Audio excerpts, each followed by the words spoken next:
Chhatrapati संभाजीनगरमध्ये button गोळ्यांची नशा केलेल्या एका तरुणाने धारदार चाकूने एकाचा खून केल्याची घटना घडली। शहरातील नारेगाव परिसरात ही घटना घडली आहे। नशेच्या गोळ्या खाऊन देहभान विसरणारे तरुण रस्त्यावर फिरताना दिसत आहे। वर्षभरात अशा नशेखोरांकडून खुनाच्या घटना घडलेल्या आहेत। त्यामुळे छत्रपती संभाजीनगरमध्ये नागरिकांत भीतीचं वातावरण दिसतंय। खून झालेल्या तरुणाचं नाव फिरोज खान कलीम खान असं आहे, तर आरोपीचं नाव कलीम शाह असं आहे। कलीम शाह बटन गोळ्यांची नशा करत असल्याचं समोर आलं। त्याने नशेमध्ये फिरोजची हत्या केली।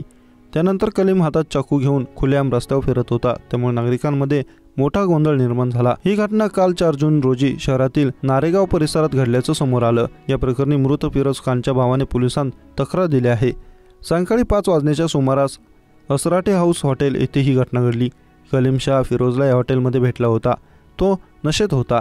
फिरोजकडे दारू पिण्यासाठी पैसे मागत होता, परंतु त्याला फिरोजने पैसे देण्यास नकार दिला। त्यामुळे संतापलेल्या कलीमने फिरोजवर चाकू हल्ला केला। त्याने चाकूने वार केले।